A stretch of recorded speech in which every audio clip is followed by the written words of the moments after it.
Na aula passada eu falei sobre formatar calendário, recursos, fórmulas, atividades críticas e tipo de atividade. Tá? Então vou repassar esses 5 itens, eu estou gravando, que aí posterior fica mais fácil aí, pessoal, tiver alguma dúvida, rever o vídeo. Formatar calendário. Vamos incluir primeiro a coluna calendário. Então, antes aqui do nome da tarefa, botão direito, inserir coluna, calendário. Calendário da tarefa. E pode selecionar qualquer coluna que esteja formatada, né? Vir aqui no pincel de formatação, copiar e colar. Você vai deixar a mesma formatação da coluna de cá. Tá? Relembrando a todos o que é calendário. Cada tarefa que você tem um cronograma, você consegue pré-definir no seu planejamento qual que é o período que ela vai ser executada. Se ela vai ser executada em período administrativo, diurno, ou só no período noturno, ou nos dois. No caso da terraplenagem nas barragens, a gente faz 2 turnos, ou 3 turnos também, né, quando você tem 24 horas.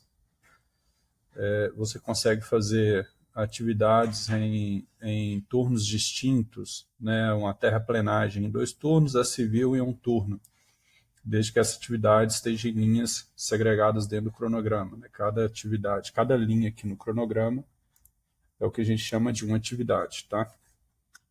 Então, consigo colocar, por exemplo, limpeza do lote em um calendário padrão, que é turno administrativo, e a terraplenagem. Então, entenderam por que a gente formata calendário? Cada tipo de tarefa, se tem um calendário, porque cada tipo de tarefa eu posso definir em qual período que ela vai ser executada. Tanto em questão de horário, né, durante o dia ou à noite, ou dia e noite, quanto questão de datas. Eu consigo formatar um calendário para que eles trabalhem de segunda a sexta, para um grupo de atividades, e um outro calendário para que se trabalhe sábado e domingo para um segundo grupo de atividades. Tá? Então, toda vez que você tem tarefas distintas dentro de um contrato, dentro de uma operação, dentro de um projeto, e essas tarefas vão ser executadas em momentos distintos, a gente pode utilizar do calendário para ajudar nessa formatação, tá? Nessa programação das atividades. Então, para formatar o calendário, a gente vai lá em projeto, alterar período de trabalho. Nós já temos alguns calendários pré-definidos pelo MS Project, que é o turno da noite, o padrão, que é o turno administrativo, né, de 7 a 5, e 24 horas. O padrão aqui está de 9 às 18, turno da noite de 0 hora às 3, de 3 às 8, e, na verdade inicia às 23 a 0, né? A gente tem que fazer essa separação aqui, porque ele não entende que você começar uma atividade 11 horas da noite e acabar 1 hora da manhã. Então você tem que fazer de 11 horas da noite, que são 23, a 0 hora, depois de 0 às 3, igual está aqui. E 24 horas, rodando aí as 24 horas desse dia. Nós temos 2 separações aqui no período. Tem as exceções, que é onde a gente inclui os dias de folga ou feriados. Né? Lembrando que quando a gente vai inserir feriados, você sempre coloca, são os feriados municipais, os feriados estaduais e o feriado nacional. Nacional é para todo mundo, estadual para cada estado, municipal para cada município. Então você tem distinções. Se você for fazer um projeto em Belo Horizonte, você tem um grupo de feriados diferente do que um projeto em Oriximiná, no Pará. Tá? E o dia da semana é onde a gente consegue alterar esse quadro de horários. Para se criar, a gente consegue aqui ajustar esses 3 calendários, né? Se eu vim em semana de trabalho, consigo aqui mudar as horas de cada um, ou a gente cria um novo. Se eu deixar aqui padrão, turno administrativo, posso criar um novo calendário, colocar aqui turno ADM, ele vai criar um calendário, que é criar uma cópia do calendário padrão. Ok. Em semana de trabalho, nós vamos em detalhe. No domingo, a gente pode definir dia para o período de folga. Na segunda, definir dias para os períodos de trabalho específico. A gente pode começar aí de vocês, eu acho que é de 7 às 11, né? 7 às 11 e depois de 12 às 16, né? Lembrando que você não pode ter entreturno maior que 4 horas trabalhadas, né? Se eu iniciar às 8, eu posso ir até meio-dia. Se eu iniciar às 6 da manhã, eu tenho que sair para o almoço às 10 horas da manhã, tá? Você não pode ficar mais que 4 horas em trabalho. Isso é conforme o CLT. A gente pode fazer isso por atividade, clicando em uma única, preenchendo uma por uma, ou a gente pode selecionar o grupo. Clica em uma, segura o shift do seu computador, clica aqui em sexta-feira, ele vai entender que você quer todo esse grupo. E aqui você vai definir dias de trabalho, coloca ali de 7 às 11 e de 12 às 16. 8 horas de dia. O sábado, a gente pode definir dias com período de folga. Ok.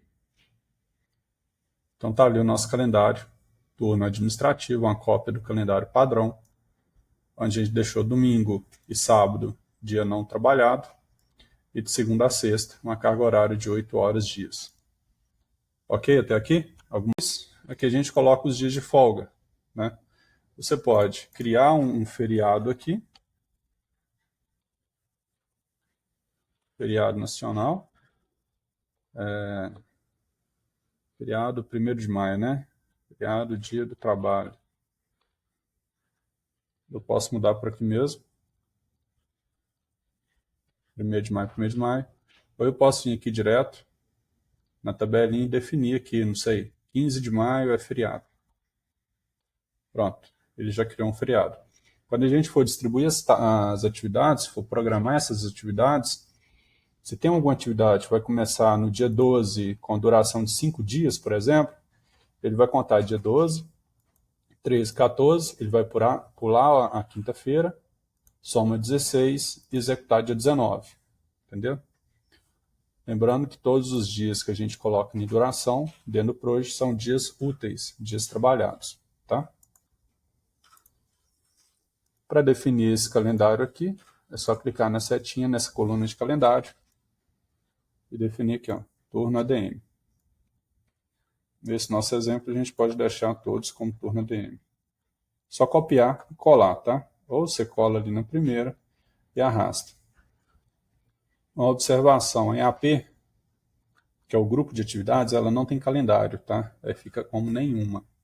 E ela também não tem duração. A gente não coloca duração. A duração ela é calculada de acordo com aquilo que a gente planeja em suas atividades.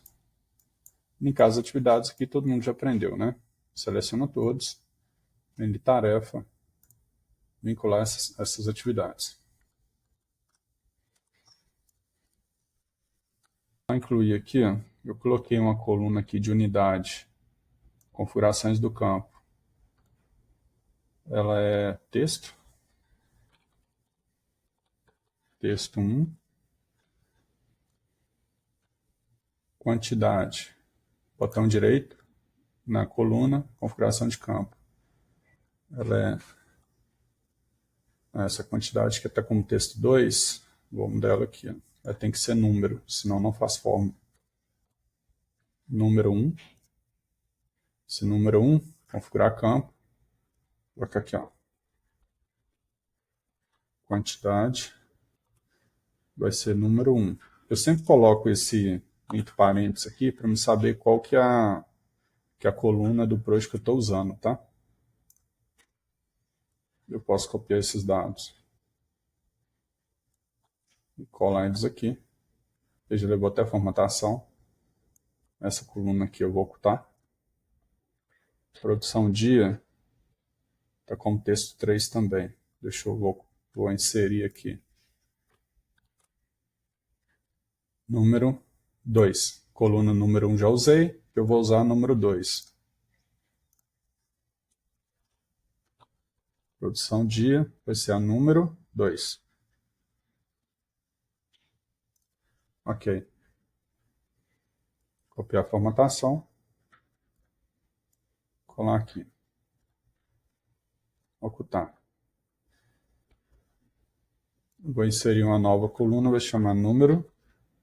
Lembrando que o Proust ele reconhece o acento, tá? Se você só colocar aqui NU, ele não acha. Você tem que colocar o acento ali da palavra número.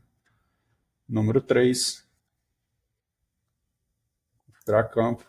Vai ser meu prazo calculado, né? Que vai ser a coluna número 3.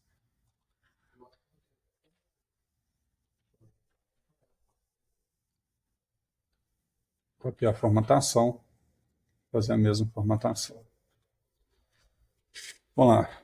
Todo mundo tem esses dados aí, correto? Quantidade vai ser o número 1. Produção dia, número 2.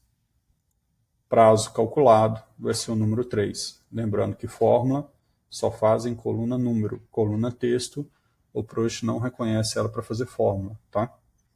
Vamos colocar uma produtividade aqui. Eu não lembro aí qual que é que eu tinha passado na aula passada. Só colocar em números inteiros aqui para ver como fica. Deixa eu deixar aqui 0 para dar erro. Vocês vão ver que essa coluna aqui não vai dar certo.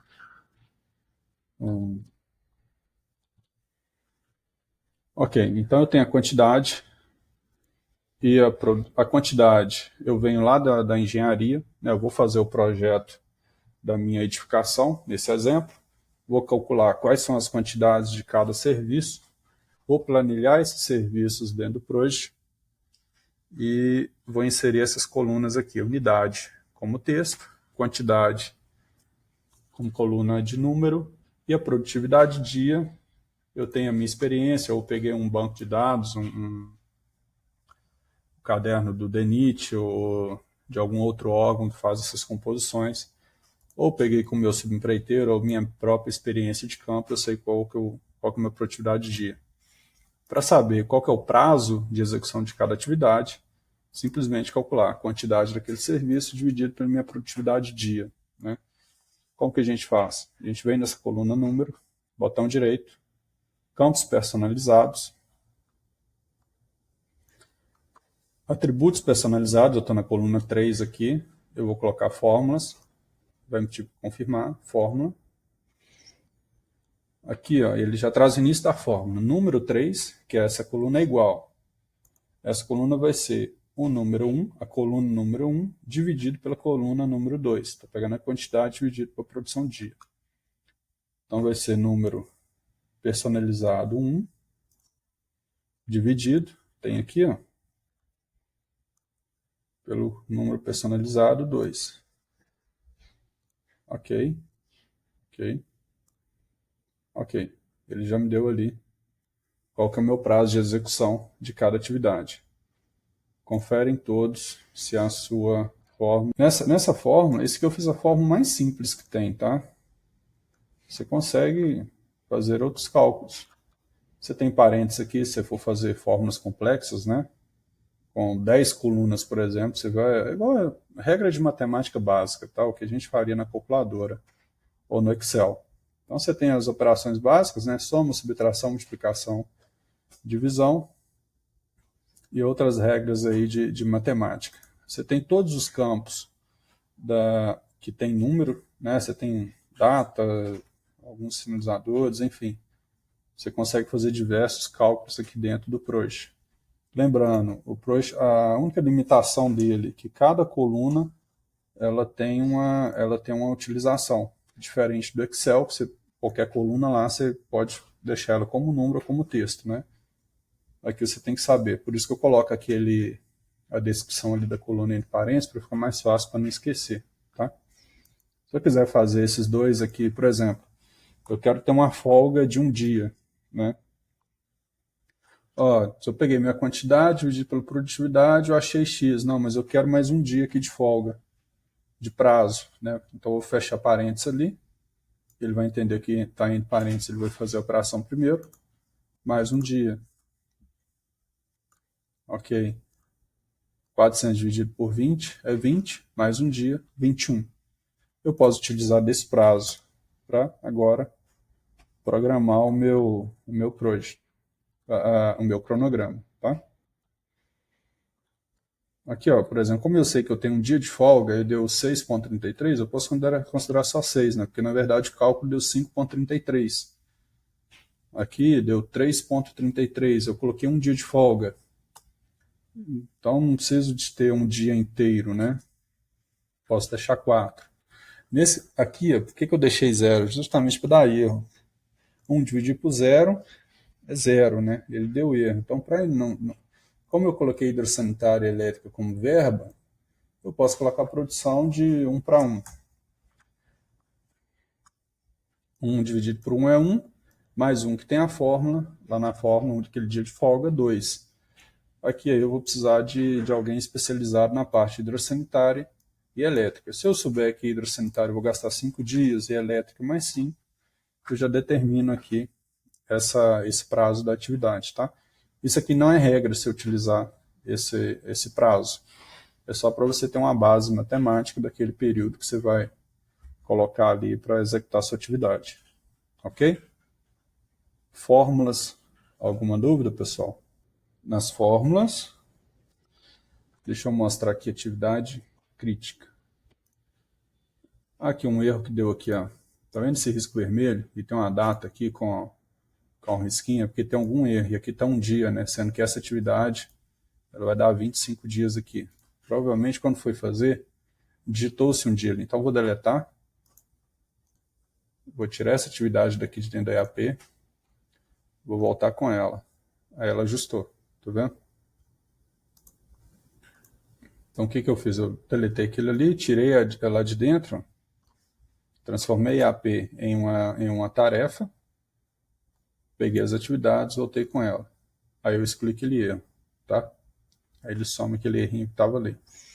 A data de início vai ser a data mais cedo das atividades que estão aqui dentro.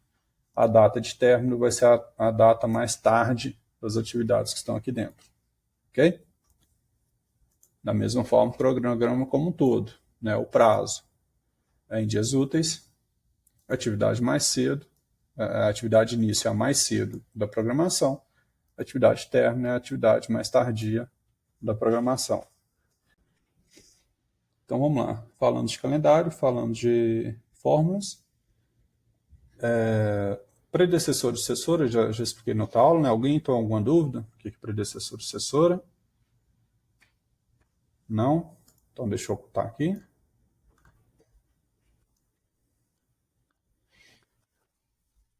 Eu comentei também que esse lado esquerdo aqui dessa planilha, né, é onde a gente faz toda a programação. E do lado direito é onde você tem um gráfico de Gantt. O gráfico de Gantt é a demonstração dessas atividades em barras. Né? Essas setinhas que aparecem aqui, ela já te diz qual que é o tipo de ligação. Nesse caso aqui, todas são término e início. Então, você vê que no final de uma atividade, você sai uma setinha para o início da atividade subsequente. Tá? Tem como a gente ajustar esse tempo aqui, ó. Você clica no botão direito, escala de tempo. Eu posso colocar ali meses, igual ali está por semana, né? Contagem de 1, ou se eu quiser de 2 meses, janeiro, março, maio e aí por diante. Eu deixar um mês, camada inferior, semana. Contagem também de cada semana. Consigo apresentar como que a semana vai ser demonstrada aqui, né? Se está alinhada direito, centralizado, enfim. Vai ficar aqui, ó, igual está aqui embaixo. Ó. Os meses aqui, eu vou colocar ele centralizado na semana. Ok. Agora eu tenho aqui por semana, né?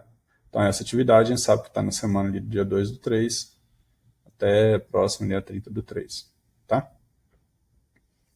Então essa visualização aqui, você formata ela da forma que você quiser, botão direito, escala de tempo, e aqui você vai brincando. Depois vocês pegam isso aqui e vão mexendo, tem como fazer 3 camadas, né? Superior, intermediária e camada inferior, tá?